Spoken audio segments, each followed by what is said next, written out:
Hello, how are you? I'm doing great. Thank you very much for having me. I'm glad we were able to work this out. It'll be a good time.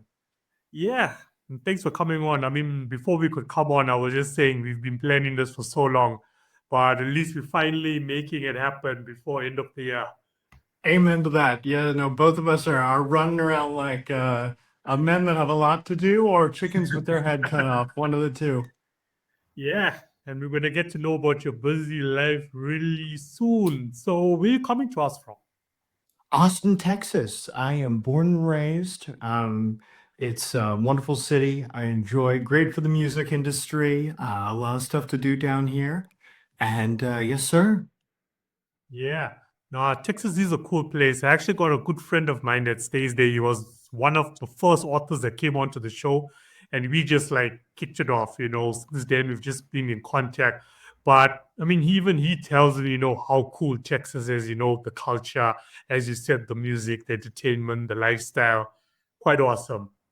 I love it. It's a nice mix of, you've got a little cowboy, you've got a little of the keep Austin weird types, but no, it's a real nice mix and a lot of opportunity and yeah, great state and great city. And it's diverse. Oh, That's what yes, I've heard. very. Oh, yes. Very diverse. I mean, just the other day, I went to a Georgian restaurant with my friends, and that's not the state, the country. So they've got a wide variety of cuisine, of music options, of art options. Really a nice melting pot of a city. Nice. So, Benjamin, you are the CEO of Shrader Promotions, and you are also an advocate for dyslexia. Yes. So, with the build up to that, let's start with you, your day one. Paint a picture for us. Where did it all start for you? What's your life story?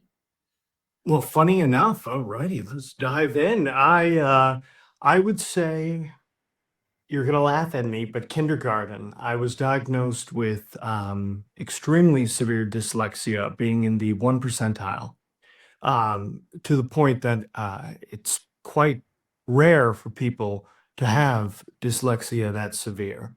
I was told I would never learn how to read. I was told that that was just going to be beyond me.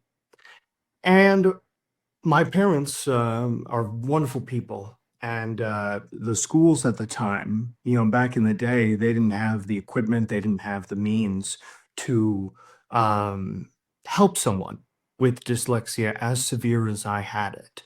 And of course, dyslexia is just trouble with reading, is what it means in Latin. And I was also, of course, diagnosed with dyscalculia, that's trouble with math, and dysgraphia, that's trouble with handwriting. So my parents homeschooled me. They homeschooled me up to high school. My mother really spent a lot of time working on that with me, getting reading therapists, and got me to the point with the original Orton Gillingham approach, the original method of teaching dyslexics, got me to the point where to this day, I can read at about a third grade reading level. And that's really as high as I ever could get. My handwriting's not great, and math has never been a strong suit, but I can survive. And that's what it comes down to. I'm good enough to get by.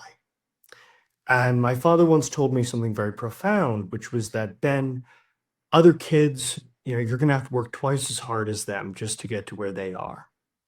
But you're good at talking. Become the best at that. And that is how you will survive in a reader's world. And my father was very right about that. High school is high school. Everybody hates it. And when that wrapped up, the grass wasn't greener on the other side, I'll tell you that much. When that wrapped up, I was lucky enough to go to Texas A&M. It's a big college here in Texas, and I was accepted into a program called Startup Aggieland. That program was amazing, and it's still around. It's under the different name now, the McFerrin Center for Entrepreneurship. And I owe much of my success to that. And what that program was it taught a student how to start a business. And every week they brought in different types of professionals from really around the nation, whether that was lawyers or oil professionals, successful entrepreneurs. And they taught us from their real world experience. And if you were involved with the program, if you worked hard, you were offered a lot of opportunity to meet people within your space. I had the amazing opportunity to meet and learn much from Lowry Mays, the founder of iHeartRadio, our Clear Channel Media, which became iHeartRadio. And that was just incredibly helpful. And so these opportunities just were the cup overflowed. And eventually, I realized that I had no widget, I had no gadget that I was going to create. But I understood something. I had always dreamed of being popular. And what do college kids like? College kids like to party. If I control partying, college kids will like me. Yeah. So I started in the beginning just doing promotions, on social media. I would go every single night. I was going around to the bars, talking to the bouncers, talking to the managers, trying to get somebody to give me a shot. Eventually, one of them did, and I believe within 3 or 6 months, we doubled their sales just by making them the hotspot to be in College Station. And that was the springboard that launched really my career, my company. I realized that the real money was in putting on events, putting on concerts. So we've had incredible opportunities to work with people like Wiz Khalifa, Parker McCollum, Koe Wetzel, G-Eazy, these great people and these very famous artists. Just because it all started there. It just started with on the ground operations, shaking hands, talking, pitching myself, pitching what I could do. Then at my third year of college, I was struck down. I had a golf ball sized brain tumor I was diagnosed with. I had little trouble hearing in my right ear and some minor pressure. And that was my only symptoms. And this tumor, I'm deaf in this ear now. It was growing off my hearing nerve underneath my brain, pushing up against my brain stem. And if I didn't get it out, I would have died of a stroke. I would have already been dead. A couple years is all I would have had if I didn't get it out. So I have a big scar on the back of my head, 61 stitches. I have a big scar that goes all that way.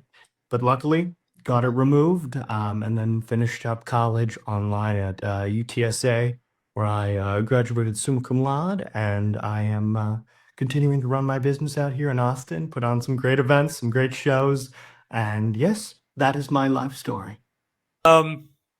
You got a history with events. I also come from an events history, but this is just by the way, there's so much to touch on with what you have told me so far. Like hosting an event and there's technical issues at the event. Maybe the DJ is not working, maybe there's a power outages. What's the solution to that? I had someone pull a breaker at an event I was doing once. While the artist was on stage, they pulled the breaker. Oh my God. The entire room went dark. And so I had to use my phone flashlight to figure out what lever the people pulled. Yeah. And then I had to put a security guard there, and I say, if anybody pulls this leather, you give them a 1-2. Metaphorically, of course. But that was something. I had one where a DJ, I'd never seen the sound cable that we're using in a million years. I'd never seen anything like it. It was this weird connector, and it was not compatible with anything at the venue. And I'd never seen what the DJ had before in my life, and I've never seen it since. So yeah, no. There were technical difficulties. An artist was 2 hours late once, and it was horrible. I almost lost my shirt. That very first big concert I ever did. But yeah, so no. There's always crazy things. Yeah, no, it does happen. I feel you. I know exactly what you're talking about. There was also one occasion, I think this was around 2016, 2017.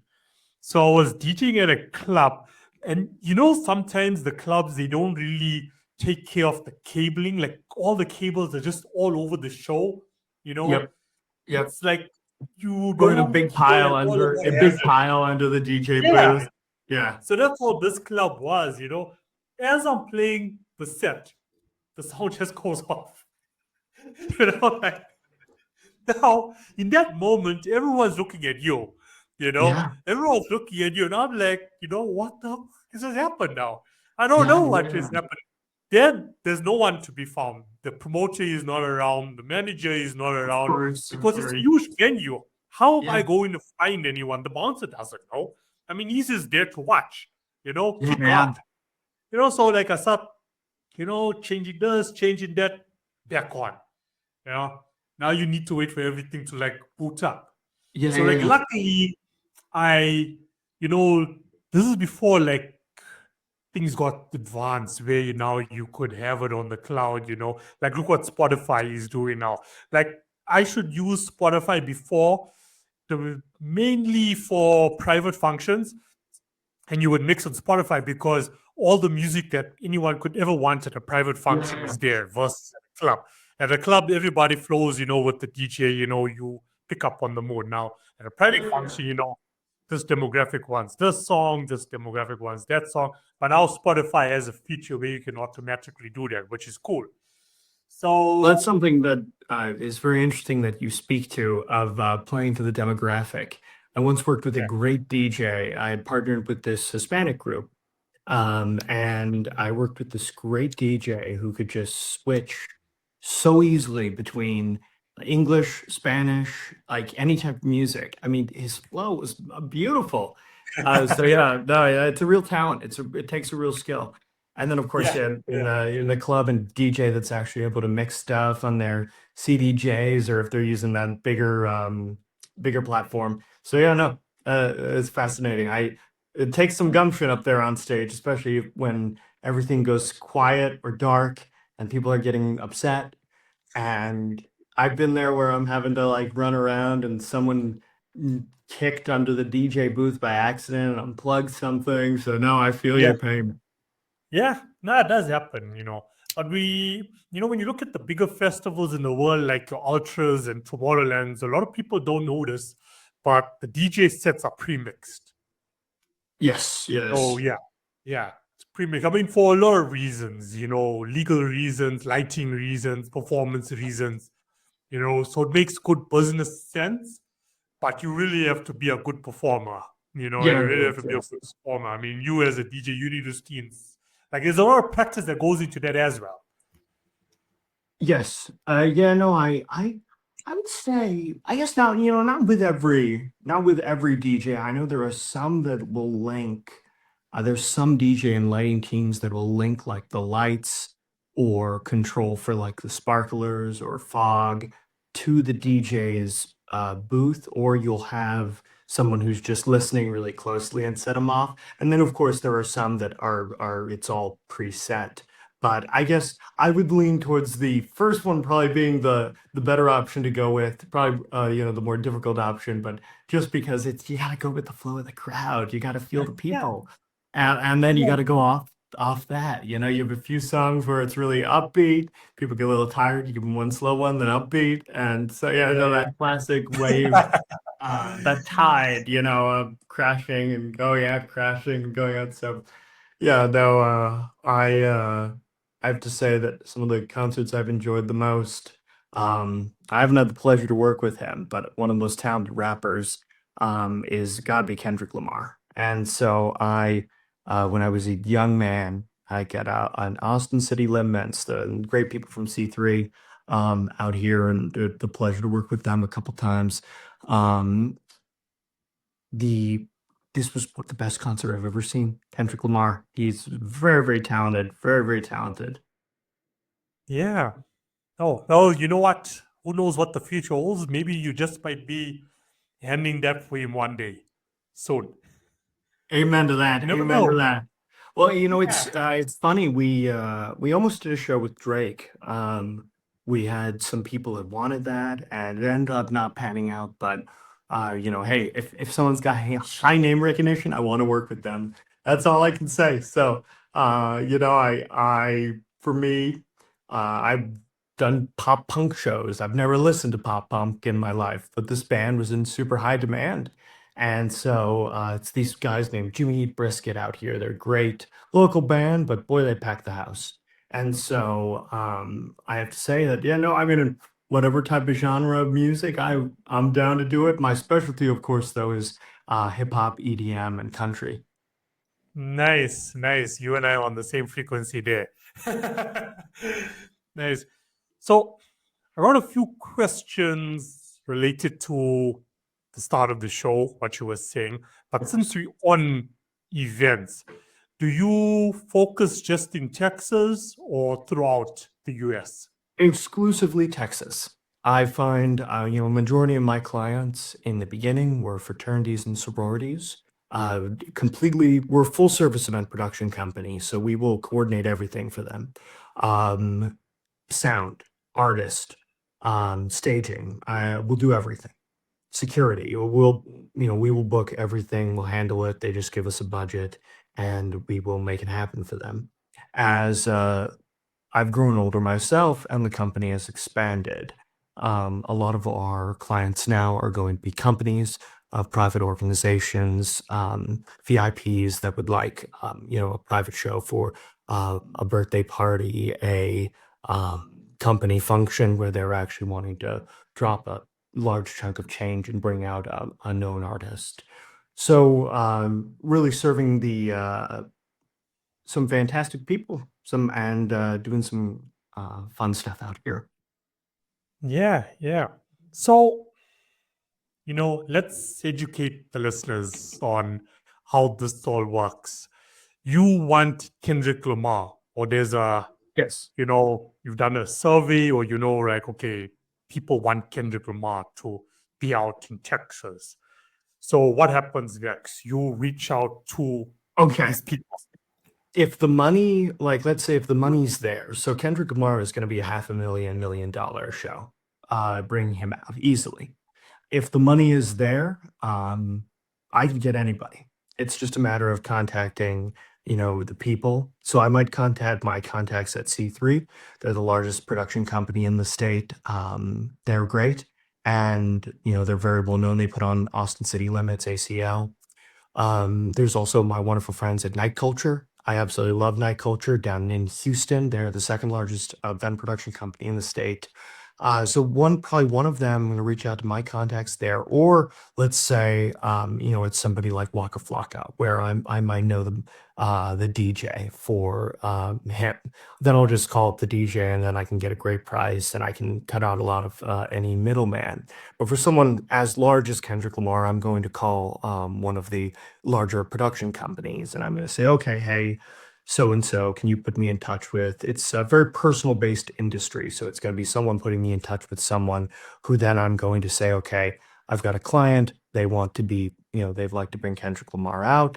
Then I'm going to be talking with his management, and it's going to be a matter of, is this going to be something like a spot show where, the artist is already in town or in the general area? And if that's the case, they're going to get a much better price.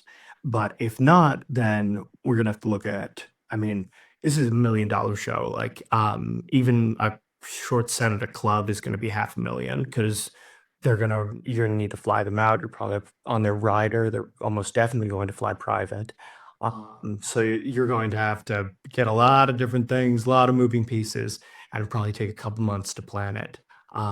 If let's say that we've got a very wealthy client that wants to make this happen ASAP, then of course anything's possible. Anything's possible because God strengthens us. So could you do this in a month? Yeah, that'd probably be the shortest timeline, but that would be crazy, especially for a ticketed show. If it's a ticketed show, you need 6 months, 6 to 8 months to plan something like this. Yeah, no, 100%.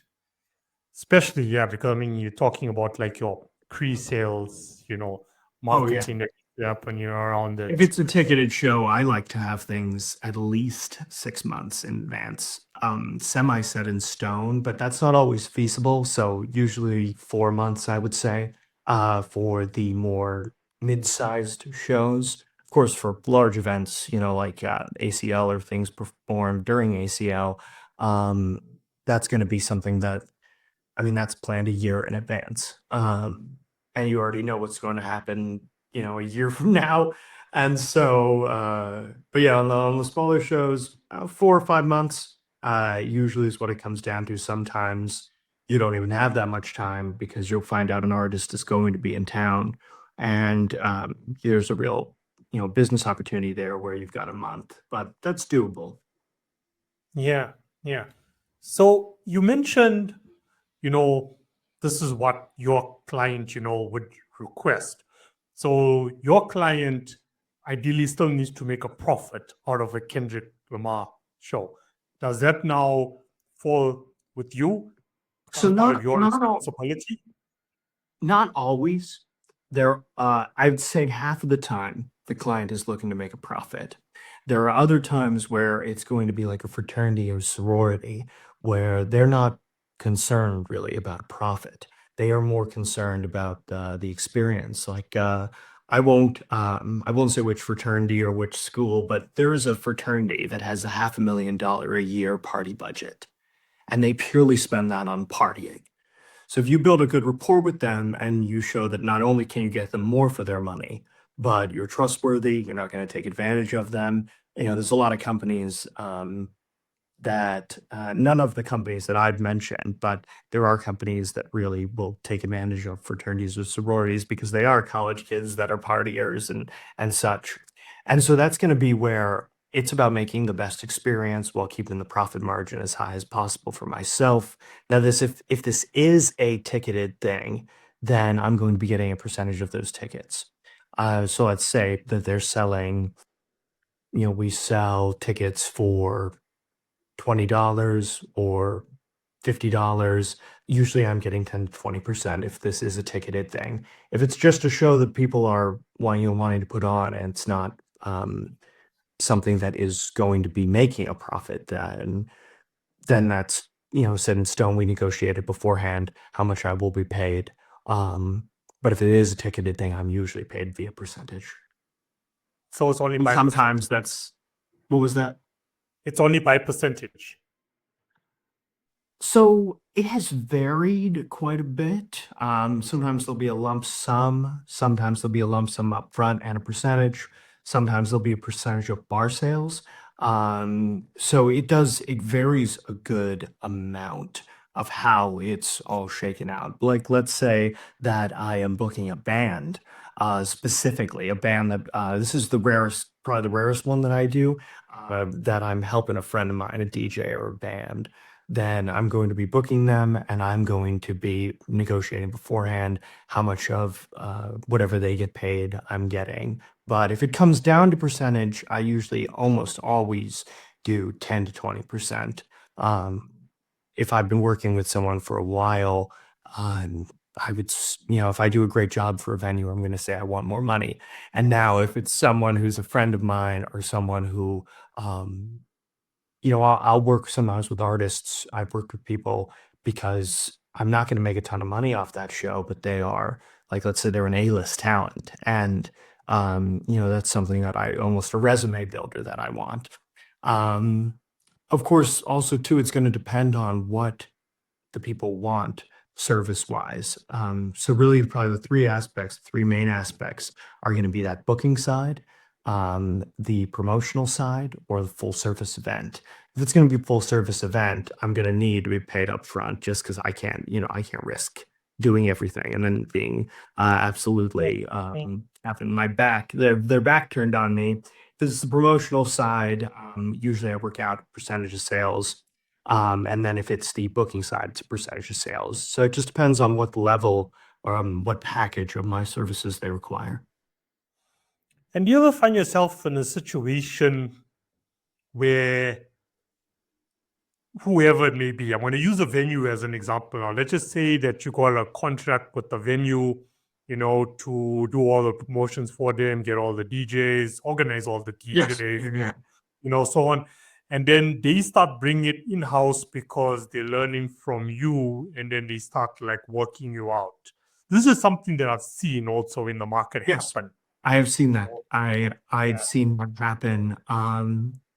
The best way that I have found to shore that up is, funny enough, I'm a believer that there's enough of the pie to go around, that there's a lot of times the best way that I've gotten around that is I've approached let's say they bring in an in-house DJ and they're kind of cutting me out. I've gone to the DJ and I'll say, hey, I will book you at these other places if you come under my wing and you make sure that I get my cut here. And so it's just a matter of coming down to it, or it's saying to the venue where like you pull the owner aside. You're very polite. Always be very polite, especially in the nightlife, because there's a lot of that respect based where people, it matters a lot how you publicly treat people. I'm very deferential. I'm very willing to, it's like even when we started, yes, sir, no, sir, Yeah. even to this day, and it's automatic for me. And I can't help it. I'm a nice person. I can't help it. Like I couldn't turn it off if I wanted to. I mean, I can be firm when I need to, of course, but it's not something that I can just turn off.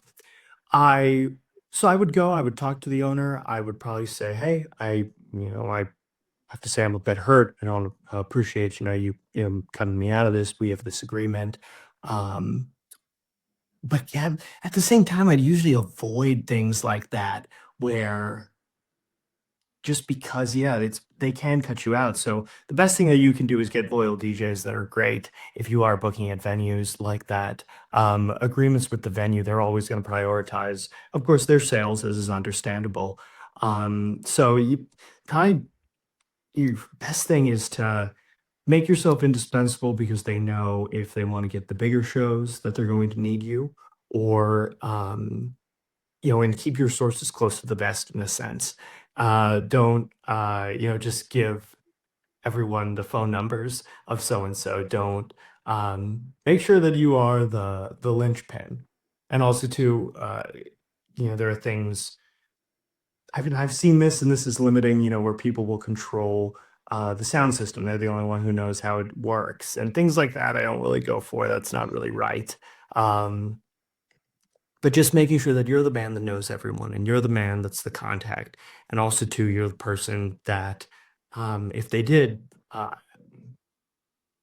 overlook you or purposefully go past you, it would limit their ability to get other DJs or to get a backup DJ or to book a concert there. But I would never be vindictive about it, and I would always be willing to negotiate, talk with someone, or fix a situation. I would not ever be like, I'm never speaking to someone again, unless they absolutely, tried to uh, short me out of the profits of an event or things like that. Then you have to kind of blacklist and say, okay, no, I can't work with you. Or you're like, okay, well, no, I'm going to charge 30% instead of 10. So avoiding clubs also too that would do that. If you find a really good relationship with an owner, you find a really good relationship with a venue, with someone very respectable, that's your other option. Interesting, Like, I love how your business model is set up versus, um, you know, just going out there, taking a chance on a venue and, hoping for the best. And I feel like psychology has a lot to play with that as well when you take that sort of jump, Yes. you know, You need to because know the people you're working with. And so, like, let's say I'm going to work with a venue. I'll do a background check on the owner, because I'll do a background check on the manager's owner.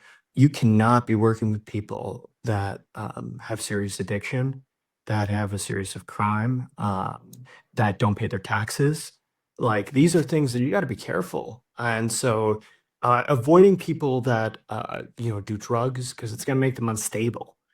I've seen this with my own eyes. I've watched it destroy people, and I've watched their lives fall apart, and things like that. So yeah, these are things that one has to be careful of, and also too, just asking around. Once you're known in an area, that's why I probably never will expand beyond Texas, because what I do is so personal based. There are not many of these full service, event production companies of my size. I only have 2 employees. It's a small team, but it's dynamic and we're able to move quickly. And then we're able to contract people as need be. So yeah, no, you got to be very careful to avoid bad people. Well, I mean, look, in this day and age, I mean, we see it happening all around the world where, less is better. You don't need like a full office, going on, 100%. like 50 to 100 people. You don't. If you have a few effective people in certain, categories like good at this, good at that, you're good to Mhm. go. Especially I've when been doing you, it 9 years, and I've had these people working with me for 7. So, and they've done a great job. yeah, yeah. And tell me, you've been in the game for like a long time. Now, if I take, let's just say, between 2010 to 2017, we never live in a world where, it was smartphones in the hand all the time. Netflix was mainstream, glued on, unnecessary crap that brings no value to one's life. Those were the times when people wanted to go out. That's like the best times of my own life, versus now, socializing is not the same anymore. Whether I'm doing it in personal capacity or whether I'm doing it, as you like, professional capacity. And so I don't feel it anymore. It's not the same, but geographically it does play a role as well. How it is in certain parts of South Africa will be different to Texas, will be different to the UK, will be different to Los Angeles, different to Australia. But have you seen any change like in that? Oh, you're When 100% right. And the statistics agrees with you. I got my start in 2016. So I've been doing it since then. And if you just look at statistics, you look at millennials compared to Gen Z. Millennials would go out on a Friday night just to hang out with their friends and drink. Gen Z, one, they drink a lot less, which, honest to God, is probably a good thing. Like, it's definitely a good thing. Hey, for the best, for the best. And they don't go out. They don't go out like on a Friday night just to party, just to drink. That's just not a thing that Gen Z does. I'm a Gen Z myself. So I'm that first year, 1998, that first year of Gen Zs. Um, I would say, though, and the data would back this up, that what they will go out for is a special event. And that's what has really helped my company, really helped my business, was that these people are willing to go out for something. They won't go out just to drink on a Friday night, but they will go out to a concert. They will go out to a special masquerade event. They will go out to these type of things. And that has been wonderful for the business, where bars are like, oh my gosh, we need to find this event. We need to find these artists. We need to do these type of things. And even if their alcohol sales are lower, their ticket sales, the different things to make up for it are an option. But yeah, Gen Z will go out to concerts, but they won't go out on a Friday night. They'd rather drink maybe a bottle of wine with their friends and watch Netflix.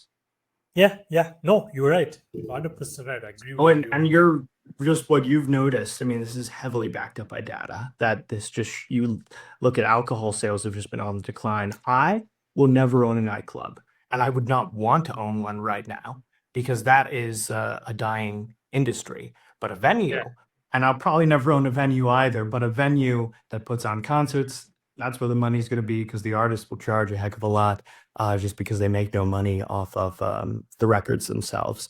All the money is made off of the events. Yeah. Now, I mean, when you're in the industry, you're quite observant. I mean, you can see change. Yeah. You can see social change. You can see cultural change. It's there. It's happening. You go out and you think back. Hey, when I was, in school, it wasn't like this. You know, when we first started hosting events and I first started teaching in nightclubs, it wasn't like this. There was a culture behind it, which I've also seen this change happen. And you can jump in here. I can go to a concert. Let's just say Ultra. I'll go to Ultra South Africa. I can go without consuming any alcohol, any drugs, and I would Yes, same. have a good time because of the music itself.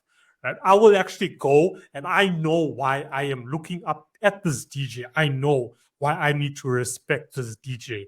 That culture Yeah.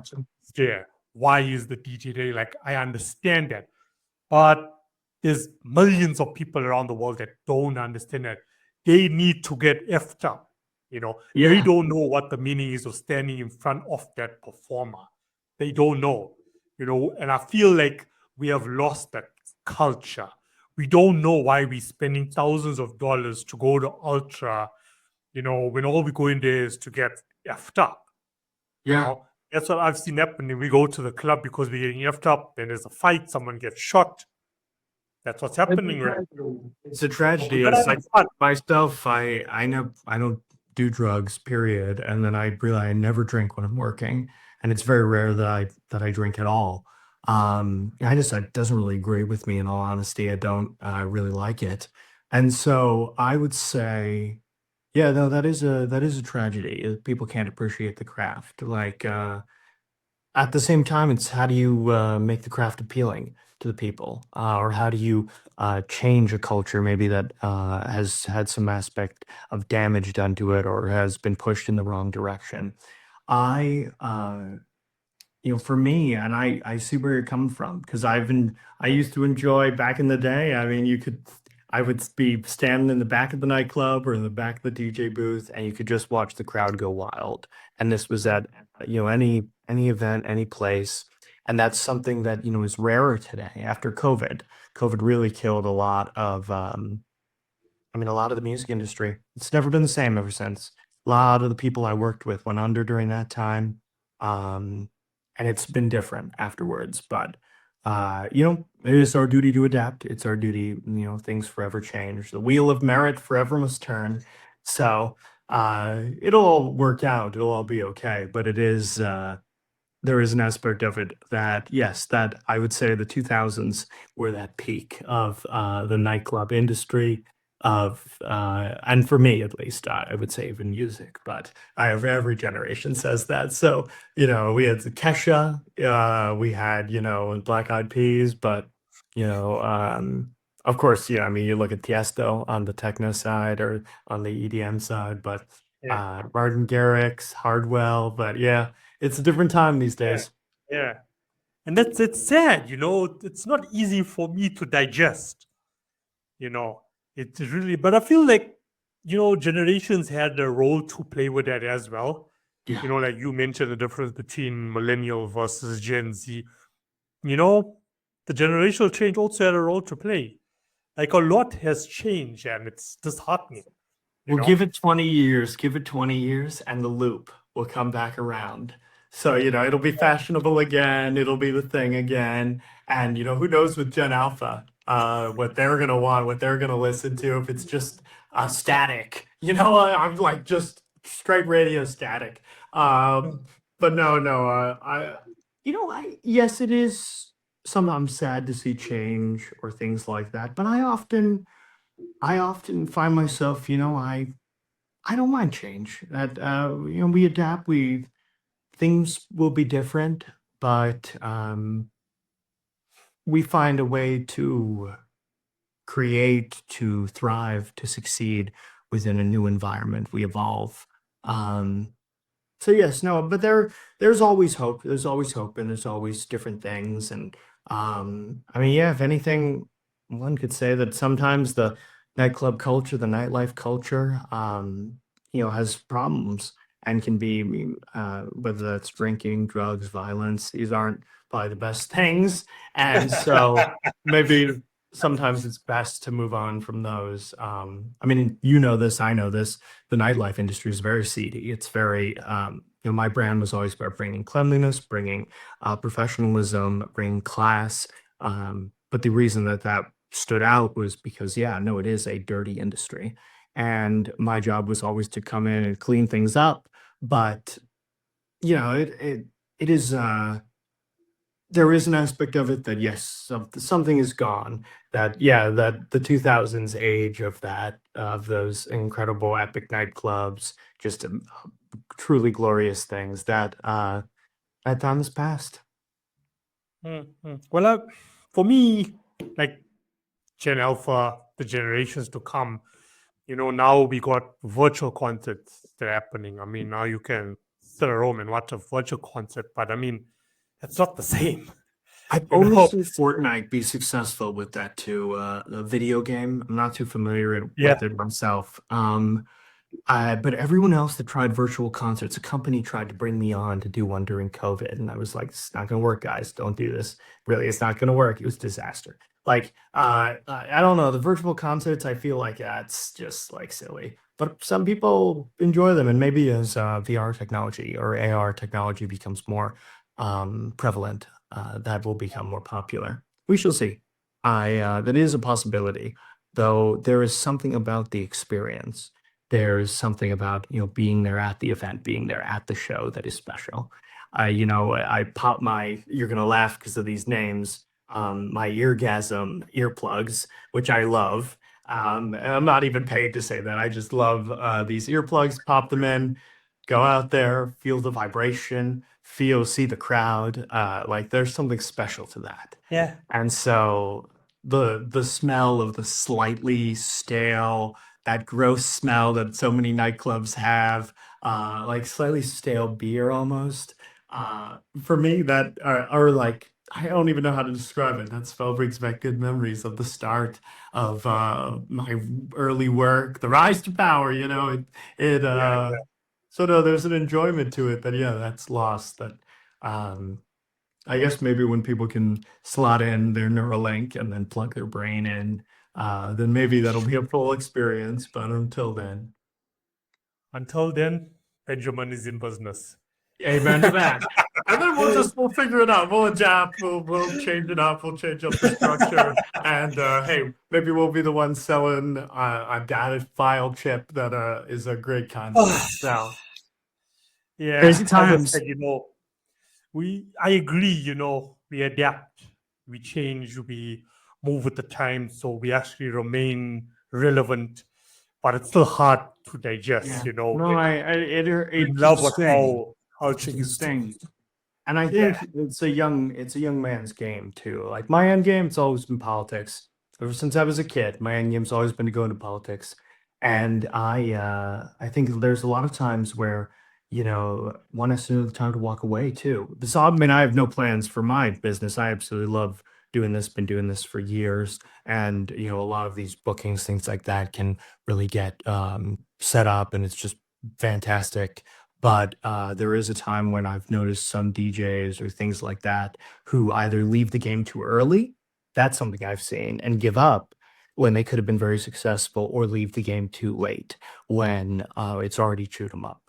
So it goes both ways of just knowing how hard to hold on, how hard to keep your teeth sunk in. But myself, I'm pretty stubborn, so I keep my teeth sunk in pretty long. Yeah, well, just on that, I do consultations, with artists, any form of artist, any creator out there. And, I'm going to use a DJ as an example, okay? So if you just want to be a DJ and perform in nightclubs or perform at festivals, it's not going to be enough for you, or enough for you to actually sustain yourself. If we even look at what the mainstream artists and DJs are doing these days, they diverse with what they're doing, right? So it's either they will start coaching or teaching, or they'll start producing music, one of the two. Start giving lessons. Myself, started off DJing, but then I realized, okay, it's not going to be enough. This is like an industry I want to be in until, I'm not sure anymore, right? I don't see myself doing anything else but being in this industry, being in entertainment, some form or way. So you branch out, you start doing your own events. COVID happened, okay, cool. It's time now to focus on music production, right? I built my label up now. Okay, now I'm doing consultations. Now I've got a podcast going. So Yes. diverse in that way, it keeps you relevant. I think that's a better way. That's a better way of saying it. Diversifying. That's a better way of looking at it. Because we have to adapt and change. I think the industry forever changes, but there will always be a demand for entertainment. And even when people have less disposable income or more disposable income, there'll always be a demand for entertainment because it's fun. And so that is the thing. There'll always be a place, and it just is a matter of what that place is, and trying to predict also where that place is going to be in 5 years, where that place is going to be in a year. how are things going to change? So I see festivals and live artist concerts as very viable for probably the next 10 to 20 years. I don't know what it will do after that. I don't know if it will become those virtual type of things, but live events, I think, at least for a little while, will be that. Yeah. Okay, man. Yo, we could go on and on with this conversation. I know this is. I think I have to say this is one of the most in-depth music industry business conversations that I've gotten to have in a long time. So, forgive me, I get excited and then I won't stop. So, what you do is a critical component to the music business. It's a really critical component because how many artists out there? Look, this is how the business works, for those who, don't know, especially if you're a mainstream artist. You'll see a DJ or an artist, and not all artists, these artists that, release studio albums like quite often, maybe once every year. But when it comes to like a DJ, they would release a few singles, even an album, EP or LP. Then for the next 2 years, they touring. Right? Yeah. While they're touring, they're hooking up with guys like Benjamin because that's where they are actually promoting their work. That's how the business operates. And then when the trip around the world is done, they're back in studio, right? They'll start working on new music and then they go out again, world tour, which is really tiresome for them, to promote the music again. And while they're on the road, they got their studios, they got the interviews, they got classes, whatever it may be. So Benjamin plays a role in that each and every single state, each and every single country. There is a Benjamin, operating. That is why it's a critical part, of the music business. How many R&B artists, I'm going to use Rihanna as an example, who integrated her music with DJs because it's good business. These DJs are always touring, they're always promoting. So, hey, promote me while you're there as well. It's diversifying your promotions because, okay, I am going to be performing in New York, for example. Okay, Calvin Harris. I call up my New York people. Yeah, let's go Studio 54. Let's have a good time. Yeah, exactly. He's going to play a track. Rihanna's on the track, right? You're getting promotion there without even being there as well. It's good business. So what you do is always going to be needed. Even if we go into this virtual era, I feel like it's still going to be needed there. Who's going to be? I'm a man that knows almost everyone and can connect you with almost anyone. That's what it comes down to, and that's a valuable service where I can bring all of the right people together. I can get them all to do the right thing, and then we can put on a great event. Yeah, no, 100%. Benjamin, just really quickly, we got so caught up in the entertainment side. Like I had a few questions while you were talking earlier on. I mean, how important is it if someone has dyslexia to have the support of their parents? Because clearly your parents were supportive of you. Now, okay, that's one question I can ask. How important is it? And what do I do if I do not have that sort of support? Where do I go from here? Answering the first part, it is critically important, especially because at the age when it matters the most, you're very young, that the earlier that you can get reading therapy, the better, because the brain is still developing. And really all that, dyslexia comes down to is that it's your neural net connections spread. So it's like I probably have about half the average neural net connections on one side, but double on the other. So, but it's still the same number as everyone else. It's just spread out differently in my brain. So not any dumber than anybody, just I'm going to be really good at some things and not great at others. And so if you don't get that reading therapy early, it's going to be a little harder, but there's always hope. And it's a matter just of not giving up, of doubling down on what you're good at. But yeah, they say a lot of dyslexics, it's a 50-50 split. You're either very successful or you end up in prison. And so it is tough. It is genuinely tough that if you do not have that family backing, you will be limited on some front. But then that's no excuse, no reason to give up, because what it comes down to is that, family is not always going to be there. The biggest advocate for you is you. And you have to learn how to be an advocate. And this is something too, I had a friend who's whose son had dyslexia but was shy.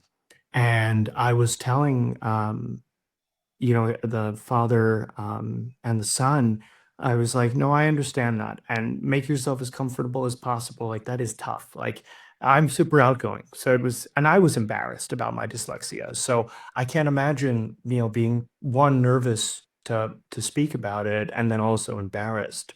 But make the situation as comfortable for yourself, and then um, you got to be your advocate because no one else will.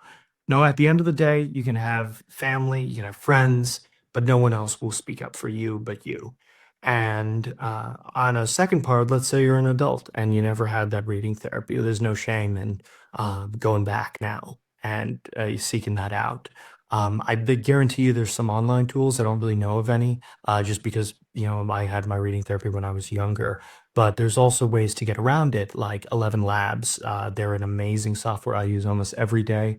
They read things in your human voice. Like, it sounds amazing. So 11 Labs Reader, text to speech, voice to text. I rely on my emails that I sent to you. Were all written with voice to text. And so these type of things I rely on. And it's not a crutch to use technology. It's a tool. Yeah. Yeah. I mean, especially with AI now. Yeah. Oh, it's amazing. AI's been around forever. Now it's like next level. Oh, It's it's a beyond well, incredible. I got a very well trained model I named Lazarus because I felt that was very fitting for an AI. Yeah, yeah. Okay, no, thanks for that, because I mean, there's plenty of children out there, even adults out there, that, got such a low self-esteem because of their dyslexia, and they just don't have the direction on which way to go about it. But You're just again, as smart as the readers. It's just a different kind of intelligence, and it will take work and it will be often difficult, but anything can be overcome. And never give up, because once you give up, then you let the readers win. So I joke with saying the readers, but once you give up, then what is there to be done? As long as you don't yeah, give up, you've got fire in here and in here, then the fight continues. and block out the noise, right? Yeah. Block out the noise, other people's negative opinions of you. Just Oh block yeah. it out. Oh, none of that matters. It's silly. And then, like, let's say you're in high school, let's say you're in college, let's say you're in grammar school, you don't like it. Oh, as the time passes, those times pass. It gets better. Trust me. Once I hit college, and then after that, it was up and up and up from there. So things get better. High school was horrible. I absolutely could not stand it. I was such a loser back then, but I realized that it was a short time of life, and it doesn't feel like it at the time, but in the long run, it was like that. And then there was a golden future ahead. Yeah, 100%. Benjamin, thank you so much for that. That can really go a long way. So, when will we be seeing you running for the presidency in the future? Oh, you're kind. You're kind. Oh no, no. My dream, run for probably local office out here, and just start with that. Do a real good job. That's been something I've liked ever since I was a kid. I love politics, and I think that it is the duty of good people to fight, and I think that it is the best way that I can help people with my set of skills. I can talk, I can connect people, I can socialize with people, and that is my greatest skill, and I want to use that skill to do good. And I jokingly say that God put me on this earth not to do good, but to fight evil. And so Yeah. either way, if you're fighting evil or you're doing good, you're doing something right. So is some balance between the two of those. But no, to do good and try to be a good man and help other people is all we can do. We're only here for a short time. And then, what's beyond, who knows? I believe hopefully I'm going off to heaven, but you got to just do your best with the time you have. Well, at least you are going to host really good rallies. Oh, yes. You're awesome. That was funny. That was a good one. Yeah. Yes. Oh, no. We'll be bangers. We'll go wild. Yeah. right? Great performing at your rally. Let's go. At your rally. I'd love that. It'd be a wild time. Oh, I haven't been able to have thought of that. That's funny. yeah. If that ever happens, please let me know. Blood the sparklers, we get the crowd going wild. Yeah. No more yeah. taxes. And the food. Yeah. Well, That'd be fun. we'll be getting young people to vote. Hey, let's do it. Let's do it. Let me get the techno up in here, but yes. Oh, Benjamin, thank you so much. Is there any last words from you? Thank you for your time, and I'm so glad that we were able to do this. And I would say to your audience that everything will work out. Don't worry, that kindness is the new currency. It won't pay your bills, but it will sure help. That just be kind and work towards what you want, and anything's possible. Yeah, that's actually my mantra. Everything always works out for me. Everything always works out for me. In the end, things will work out. Yeah, when Streamer was freezing and I had to restart, everything always works out. Yeah. Sometimes you just got to say that to stop yourself from hyperventilating. I've been there. It's going to be all right. Let's do this. It's go time. But no, everything works out. Don't worry. Yeah, and surprisingly enough, I mean, like when you start saying all these positive mantras, the laptop starts quicker, you're back online quicker. It's good to be positive. It helps one's mindset. Both be like, oh, we have a heart attack. Oh no, what? Yeah. There's no room for panic. Yeah. You're gonna wait longer than you expected. Benjamin, thank you so much. So, thank you so much for your time. Promotions, where can we check you out online? Oh, my apologies. Where can we check me out online? Forgive me. Yeah. Oh, Where can we I would check you say online? probably the best way is Instagram at Benjamin_Shrader. And my last name is spelled Shrader, just like it is on the screen. My father would say it's cheaper without the C. So no C in my last name, just Benjamin Shrader. Benjamin_Shrader on Instagram. That's the social media I honestly enjoy the most and use the most. Please follow me there. And I hope to see you, my friend, very soon. Yeah.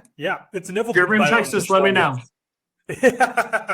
Well, if you ever need a DJ from South Africa in Texas, let me know as a. I got you. I had a friend who became, I forget if this is a friend or a story I heard of someone who became like the #1 song in South Africa without even knowing it. I forget if that's a story or someone I actually knew, but I'd love to go to South Africa one day. It'd be an awesome place to see.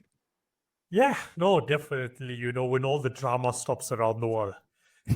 Indeed. Yeah, definitely. But yeah, I will see you again soon. That's all I'm See you around. Goodbye. Yeah. All right, cool, Benjamin. Thanks, and enjoy the rest of your day. You too. Thank you so much for your time. Peace out. Peace out.